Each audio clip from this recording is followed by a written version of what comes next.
We are on page 347 in middle of the Maamar, the Ruach HaMoishel from the year 1924. In this paragraph, the Rebbe is explaining to us the first interpretation of the verse that he brings at the beginning of the Maamar from the Targum Yonason.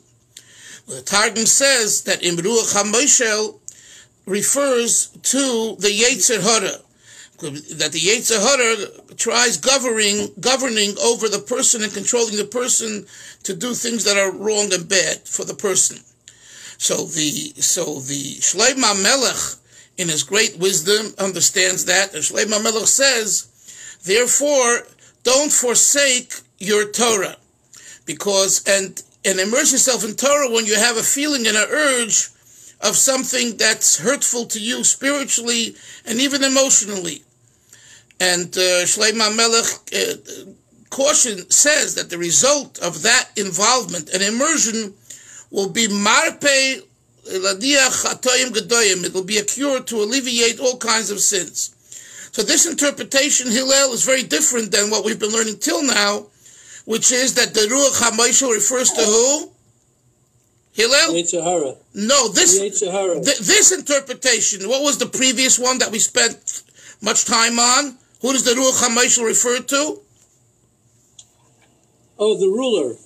Very good. The ruler, the person who is in a position of authority, right? He's a ruler, right? So, and the advice that Shlomo Melech is given to him is don't forsake your anava, your humility. And we spoke all about that. So, in a certain way, that interpretation, Shmuel, is like it. In a sense, doesn't apply to each and every one of us, because if we're not a ruler, if we're not a macher, if we're not a governor and all that, so why is it relevant to us? And he explained what. Everybody has some people that they have. I understand, Shmuel. I understand, but the interpretation lends itself more easily to someone who is in that position of authority, whereas according to the Targum Yonason's interpretation, it's very obvious that it applies to every one of us, because we have a Yetzer Hara who tries controlling us, and therefore the Rebbe starts in this paragraph to deal with that issue. So since he mentions that what is the cure? The cure is Torah.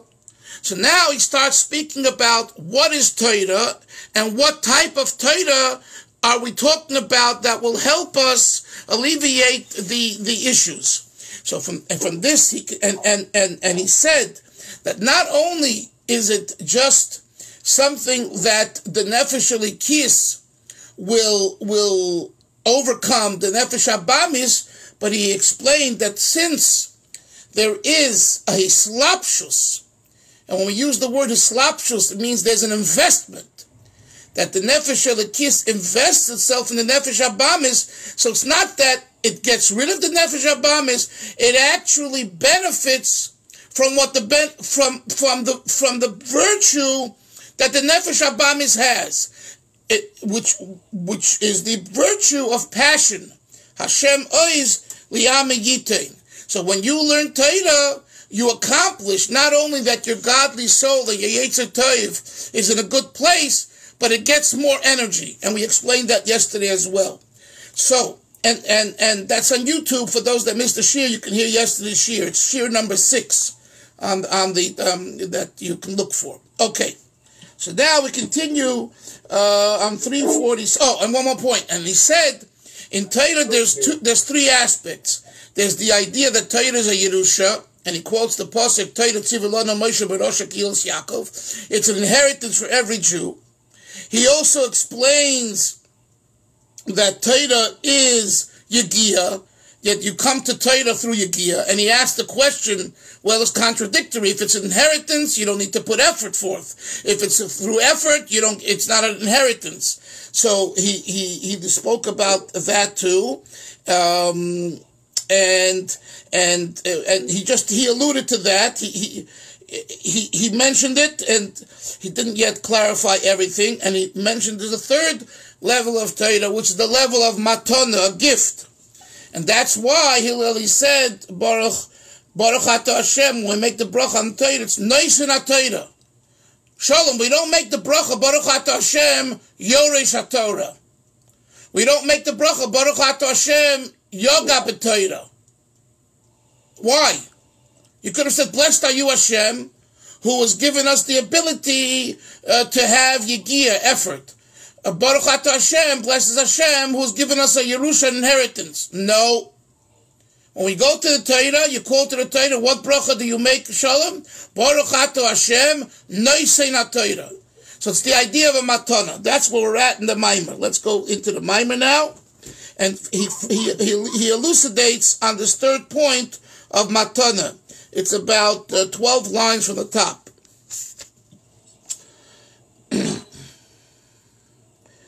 He says, V'lochein, the line begins, V'lochein anu mevarchim aleha neisen ha-Torah.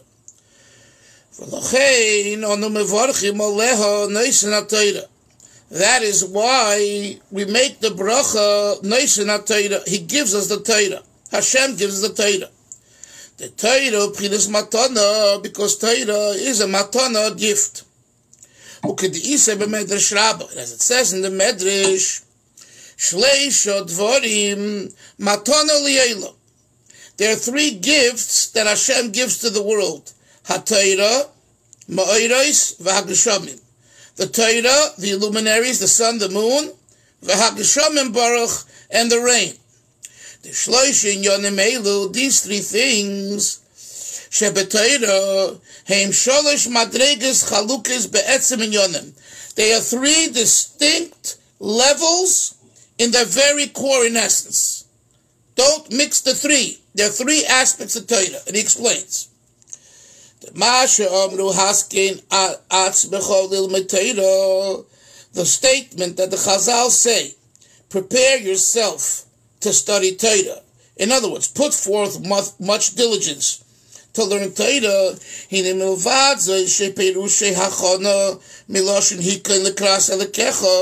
addition to the interpretation of the word haskein to mean hachana, prepare yourself, coming from the pasuk in Amos, quote, hikain likras elokecha, prepare yourself towards Hashem. V'targim, and the Targum says, is kashet l'kabola ufan oraisa, which means prepare yourself to receive the study of Torah. So we see that the idea of haskin, how do you prepare yourself for learning Torah? By making a preparation. So in addition to this meaning, in addition to the meaning that you need to put forth lots of effort and work, lots of work and effort, great amount of work and effort for the study of Torah, and as Rabbeinu Yoina comments on this Mishnah in Pirkei Avos, he says, "Haskin atzubcha b'midas toivos." Yoini, how are you to prepare yourself to learn Torah? So Pashtus, we said what? To put forth to learn, to harave, right? To try to understand the Pshat. Rabbeinu Yoina says, look, Haskin atzmucha b'midas toivos. The way you prepare yourself for understanding Torah is by having good midos, good behavior, good character. Kedei shetilmoi das Torah, so that you should learn the Torah, v'sagia, and reach el milas ha-Chasidus, to the benefit of Chasidus. It doesn't mean, by the way, the Chasidus of the Baal Shem Tov. Rabbeinu Yoina lived many hundreds of years before the Baal Shem Tov, right? It means el midas ha-Chasidus. It means kind, benevolent character. Okay, so the Rabbeinu Yoina is saying that you want to succeed in your learning of Torah, that the effort you put into learning should be successful. Work on your character. That's the Rabbeinu Yoina's interpretation of that Mishnah in Pirkei Avos. And he continues by saying, if Ishi'ena Yerusha Loch, why do you have to put forth such effort? Because this level of Torah is not an inheritance to you. The Eine Doime Kimoi Be'inyan HaYerusha Shebo L'Odem B'Loi Torah U'Vigia. There is a level of Torah that's an inheritance that comes to the person B'Loi Torah U'Vigia, without effort and bothersome. It comes by the very fact that you are Moshe Myers and you have a bris and you're born to Jewish parents, or you had a proper conversion, whatever the case, the Torah is yours. That's it. You do, you don't, you do like it, you don't like it. I'm sorry. You have a gift. It's, by the way, one of the arguments that Rebbe always suggested when you talk to people who are not from yet, not religious yet, and they say, what do you want from me? Why do you want me to be from? Why do you want me to be religious? Why do you want me to learn Torah? You say, I don't want anything. It's what you have. You were given a Yerusha, an inheritance. So use your inheritance. You're not a fool. If you're given money as inheritance, boy, do you use it, and you invest it, and you hold it, and you look at it, right? Well, the Torah is your inheritance. So this comes to the person below Torah v'yagia. But that's one level of Torah. The second level of Torah, that does require Yagia effort.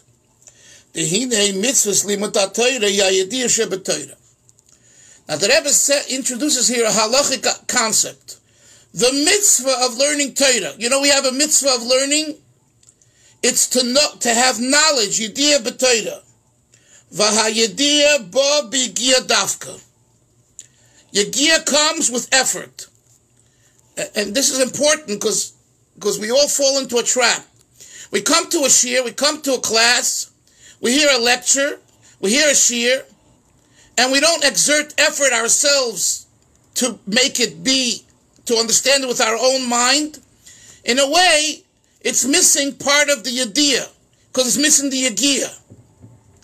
So, or those that just read words of Torah and they don't understand what they're saying. You see, when you quote to the Torah, it says that you're yoitza, the bracha, even just by reading the words of the Torah or listening to the Bal Koirei, right? Torah shebiksav. But that's not the mitzvah of Yediyas HaTorah. Yediyas HaTorah is specifically a mitzvah that requires understanding. You should understand with your seichel. If you're just a parakeet mimicking what you heard and you don't understand it in that detail, you haven't done the mitzvah. That's what we're learning here. And how do you come to Yediyah? B'Yagia dafka. You got to schwitz, you got to harava, you got to toil. The yase lemechake loi, that this Yagia, it makes a difference to those that hope for it and work for it. V'ise bezoyar leman de medayik b'milei de chochbasa.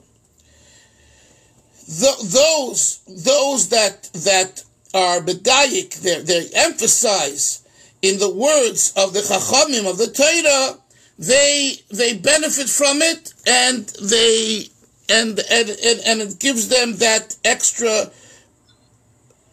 mitzvah of Yediyah. In order to understand the depths of the Torah, through Yagiyah, the Chazal say Yogaiti umatzasi. So what did the Chazal say? If you say, I worked so hard in understanding and I didn't figure it out, the Gemara says, Baruch al taimin, don't trust the person. Shalom, the person says, I just read it and I understand it. Al taimin, don't trust the person. Yogaiti umatzasi taimin. The person says, I put forth effort and I found the answer. Time and do believe him because you put forth effort. So, by the way, that was one of the 12 psukim that the Rebbe suggested all children memorize. And if it's true for children, it's true for us adults too. And why did the Rebbe want every child to know that?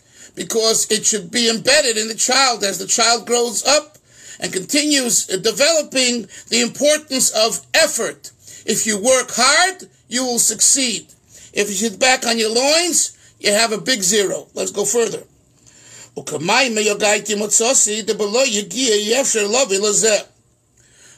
Yegiya, you'll never come to this.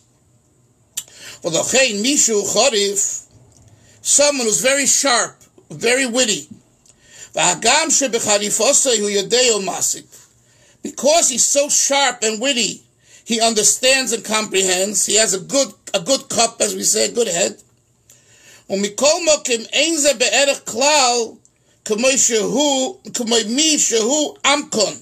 You can't compare the head of a chorif to the head of an amkon. So we've introduced now two types of minds. One is called a chorif, sharp, and one's called amkon, deep. Says the Rebbe, you can't compare the two. The sharp guy, yes, he gets it right away, it's sharp, but because he doesn't have the advantage of amkus coming from the word omak, depth, deepness, he doesn't ultimately know it as strong, as good. So, this is what he's saying. There's no comparison at all between the Charif, Amkon, to the other person who's an Amkon, who takes everything in a deep way. So now he goes, he addresses the question, right? But there is a verse that says, Meirosha Kihilas Yaakov, it's an inheritance. So what's that level of Torah? So he says, there is an additional idea and level of Torah, that is a Yerusha, and that regarding that, you don't need to exert effort. It's yours. It's yours. But guess what? Just because you inherited a treasure, if you don't use your brains and you don't know how to take those funds and invest it, you could end up losing it all, or it just stays there and it goes on to the next generation because you did not learn how to take the inheritance you got and use it properly. And we know so many people who get inheritance of, let's say, finance, of money, and they aren't trained in investing. They ultimately lose their money. Now, some people go to a financial advisor, and you hope that they don't rip you off and all that. But the point is, and even that, if you're not on top of your financial advisor and you just trust him with everything, you can make some very serious mistakes. So, in other words, this is the answer to the question. How do you reconcile both things? There is one aspect of Torah that is a Yerusha, and there's another aspect that's Yegiya. And it's very practical, this. Like I gave you the example. You go to a shir and you hear it, it's a Yerusha. You want to understand it on your own, you have to reveal the shir, you have to reveal it, and you have to study it, and you have to come up with your own words, and that shows that you understand it. In other words, if you just mimic what you heard, you're a good parakeet, and there are people, you have a good memory, but that's it. But if someone were to start questioning you, you wouldn't be able to answer them. But you know all this information. Well, that's because you have a good memory. So there is the idea of Yegiya. Which the Rebbe says earlier, that's the mitzvah of Yediyah Satorah. The idea of Torah being a Yerusha is not the part of the mitzvah of Yediyah. Yediyah is with effort, with Yegiya. Let's go further. The level of Torah, the level of Yerusha. The Yerusha, Next page, top of 348. There's no effort whatsoever. That's one kind of deficiency of Yerusha. It's gewaldic Yerusha, but it's good for the lazy ones. V'yoyzois, and more so, the chol ha-yoyshim al piyat Torah him shavim. We have a halacha. If there are four brothers, right? All inherit, according to the Torah, they're all equal, all the inheritors. V'gam bilti b'chiras ha-moirish. So, okay, he's mentioning here, so number one, write it down. Number one, a Yerusha is without effort. Inheritance is without your effort. Number two, all inheritors are the same. In other words, yes, the father, the mother can legislate. I give him $50, him $100, and him $25. But as far as the inheritance part, you're all the same. The fact that one person has a big nose or a small nose or a good head or a good job doesn't make a difference. Inheritance is inheritance. What? A Bechor gets a double portion. Yeah, okay, fine. I'm not talking about the amount of what each one gets. We're talking about the notion of inheritance. The idea of rights. The idea of rights. Everyone's the same when it comes to the idea of rights. The amount, like you said, Yoni, very good, that a Bechor gets double. Number three, V'gam, that's number three, Baruch. V'gam, bilti b'chiras ha-moirish. Guess what? He doesn't have a choice. You hear it? You don't have a choice. You could scream up and down if your father left you over a Yerusha. You say, I don't want anything from you. I hate you. You're bad. You stole the money. You're a ganef. Ba, ba, ba, ba, ba. We had a terrible relationship. I don't need your inheritance. Well, too bad. He left it over for you. It's yours. You can now take the money, throw it out in the ocean. You can do whatever you want with it, but it's yours. It's not totally bechiras hamorish. There's no bechira involved in inheritance. Is that clear? Okay. And as the Gemara says,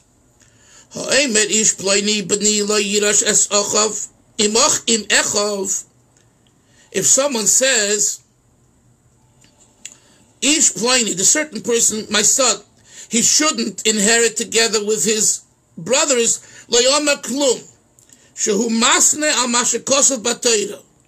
because he's making a condition that violates Torah rule. That's a Gemara in Baba Basra. Are you familiar with that Gemara, Shmuel?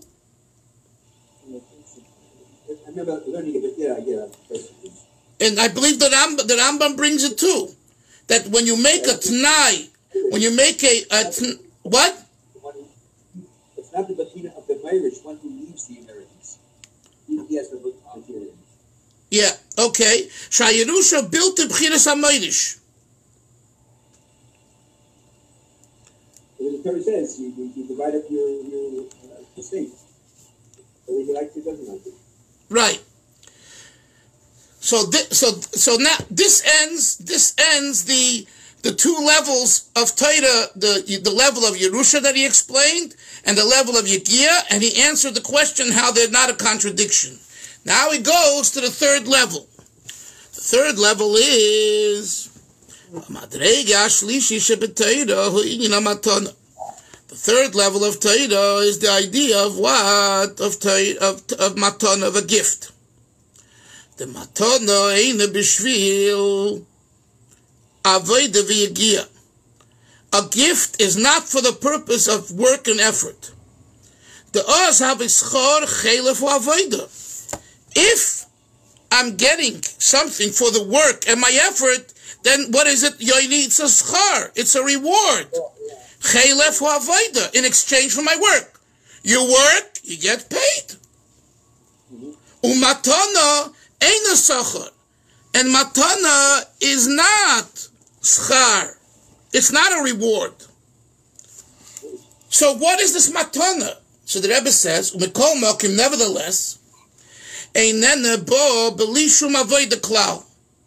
You won't get a matana if you do no work at all. Ukamaima, very famous chazal. You guys should remember this. It's in Aramaic. Quote, "I lav the ovid naichel nashe." If he hadn't done a pleasure for his soul, if he hadn't done something nice, he wouldn't give it to him. In other words, you don't give gifts to your enemies. You don't give gifts to people who are neutral. You give gifts to people who you like. But it doesn't mean to say that you're giving him the gift now specifically because he did something for you. He did nothing for you now.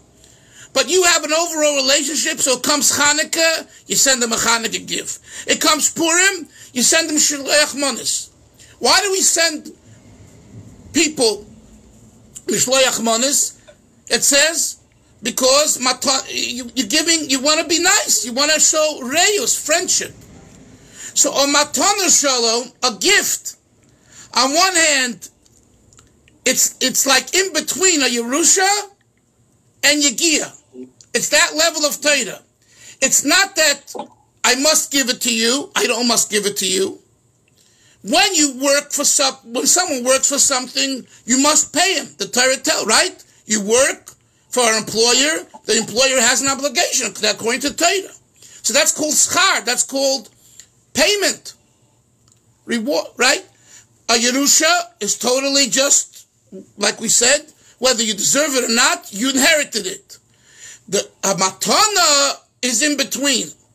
If there would be no relationship whatsoever between the two people, he wouldn't get the gift. He wouldn't give him the gift. But because there is an overall relationship in a good, positive way, he gives him a gift. So the level of matana is like an intermediary level between Yerusha and Yegia. Clear? Moshe Myers, did you hear me? Good. I want to make sure you understand, Moshe. Remember, when we learn, we have to understand. It's not just pa pa pa pa pa pa pa like a parakeet. You have to understand. Okay, weiter. And he says now, V'tolui b'bchiras hanoishin u'v'keirav daitoi. Yoini says, when the person gives a gift, it's up to the free will, the bchira of the giver, the nosei, u'v'keirav daitoi, and how close he feels to the person who he's giving it to. V'horaya, and proof, sheyesh chilukim be'oifen keirav adas noishin ha'matono. We see that there's a difference in the way the giver gives the gift. And the Rebbe says, we see this in actuality.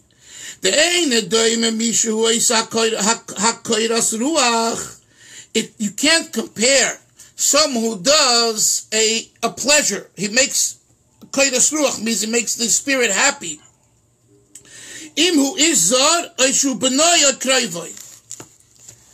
If it's a stranger, or it's a son, or a relative, or when someone does something nice to me, there's a big difference between if it's my son doing it, my karev, or a stranger. That this proves that in addition to the very fact that something nice was done for me, there is my own feeling towards the person. And that does depend on the choice of the giver. In other words, in a sense, you're biased. Right? In other words, and it's true, right? We help and we give, but most of the times we help and give those that are our children and close to us more than to others. That's like it's nature in a way, you know. In other words, it's because the pleasantry over here is more natural when it's your own child or your own karov, right?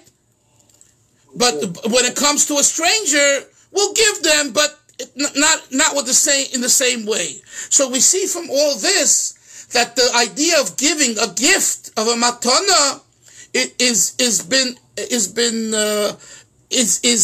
dependent upon the free will of the individual, the giver. And now he sums it up. So therefore, these three levels, they're very different, in their very essence. They're totally different three ways of and aspects of Torah. The Barishan, and he recaps. The Barishan, the first one, Hurak b'avodah v'schar. It comes only through work and reward, payment, effort for your work. V'hasheni, the second one, b'inyan ha'yerusha, that regarding the inheritance, shebo shalei b'yagia. It comes without effort. Number two, ulachol ha'yorshim b'shava. All the inheritors are equal. And three, bilti b'chiras ha'moirish, without the choice of b'chira given to the moirish. V'hashlishi, and the third aspect of Torah is matana, a gift, the tluya b'chiras ha'noisin, that is dependent on the b'chira of the giver. And this reminds me, and we'll conclude with this, a nice story of the Chayz of Lublin. The Chayz of Lublin was a very big tzaddik, and in Lublin, and the Chayz of Lublin had a certain custom that when people came to ask him for tzedakah, and there was always mushulachim coming to Lublin, he gave everyone, but when a relative came, he gave them more. Don't ask me why and how, and is that, the ultimate way of giving tzedakah? That's another discussion, and we could argue it either way. But that's not the point. I just want to tell you the story, the punchline. So a Yid came into the Beis Medrash, and he goes over to and he had heard that the Chayz of Lublin will give him more tzedakah if he lets the Chayza know that he's a relative of his. Shalom Aleichem, how are you? What's your name? What are you doing? And they schmooze and have a drink. So he says, Rebbe, the Mushulach says to the Chayza, the Rebbe, he says, Rebbe, I'm a relative of yours. He looks up, he says, really? I've never seen you before. You're a relative of mine? He says, yeah. Oh, What? Your cousin's aunt's Bubba's cat somehow was also related to me. I'm a seventh distant cousin. He says, wow.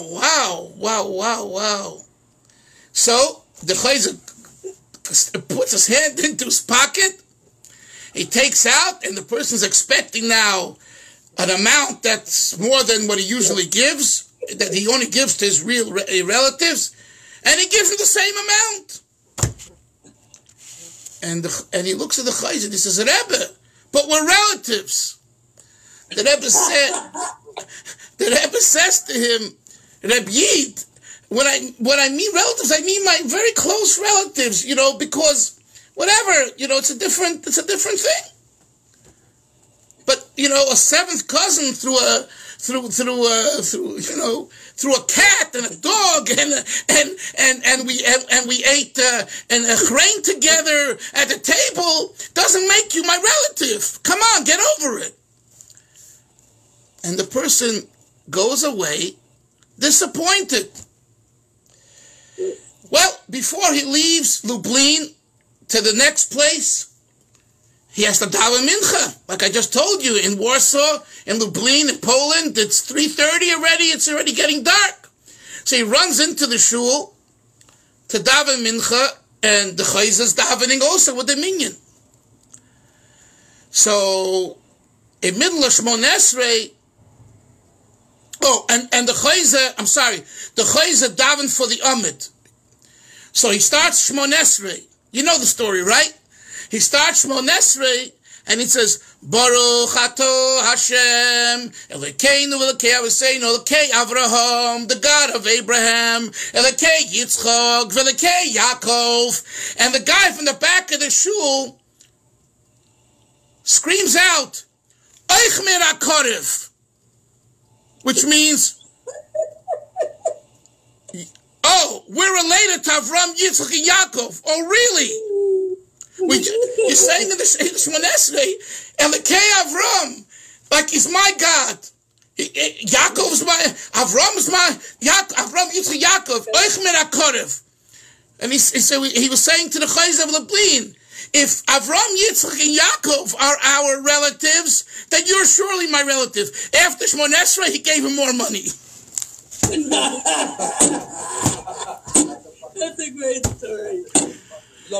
So what we're talking about, relatives, and you should know it's so true.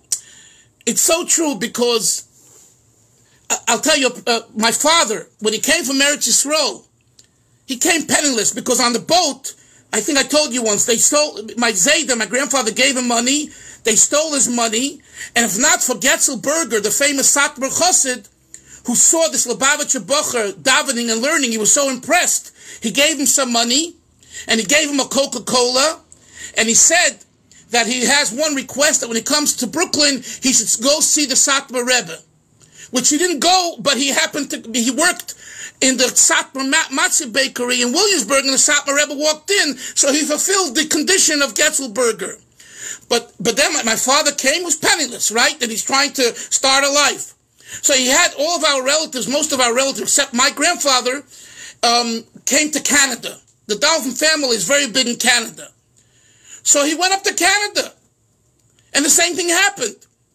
All of a sudden, he goes to this relative, that relative, and he says, I need help. I have nothing. And they weren't so forthcoming because, who are you?